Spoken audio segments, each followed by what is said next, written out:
3 villages in Italy, population combined about the size of a large apartment building. Language? Croatian. Nobody invaded, nobody colonized. A few hundred families crossed the Adriatic 500 years ago and just never stopped speaking it.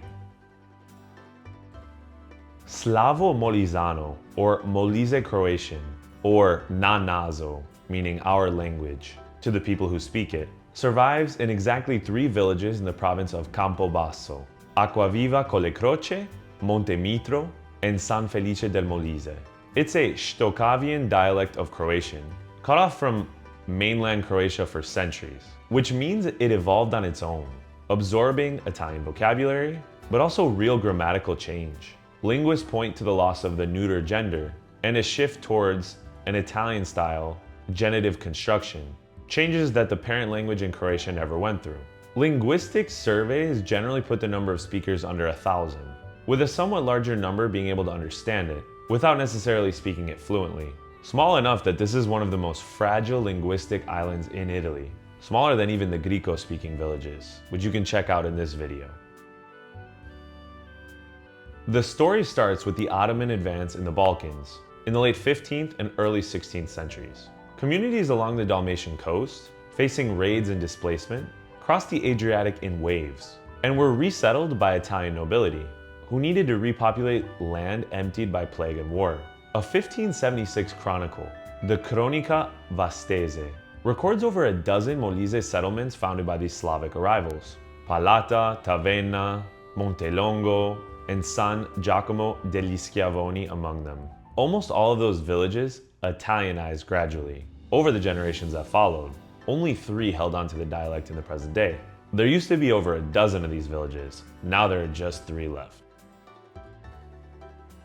The 3 villages combined only hold a population of a few thousand people, and not all of them speak the dialect. Crucially, it isn't dying at the same rate in each of the 3 villages. In San Felice del Molise, it's mostly the older generation that still speak it. In Acquaviva con le Croce, younger adults use it too.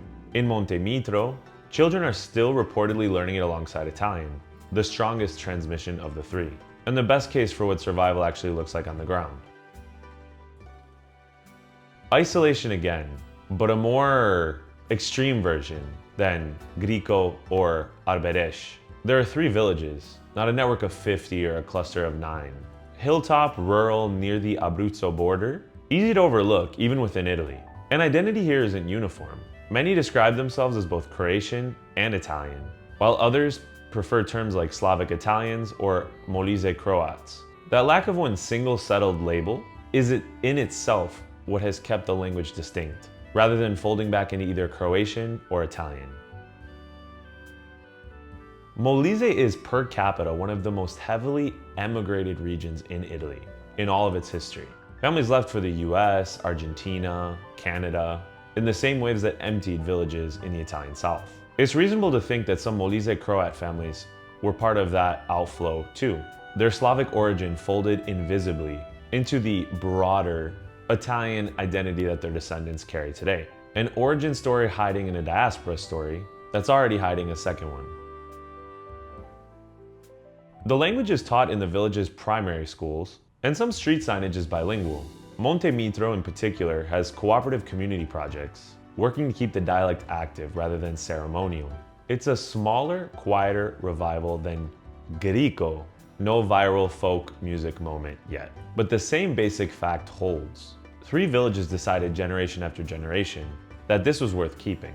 Coming back to the opening, a language the size of a small neighborhood, older than the country that it survived inside of.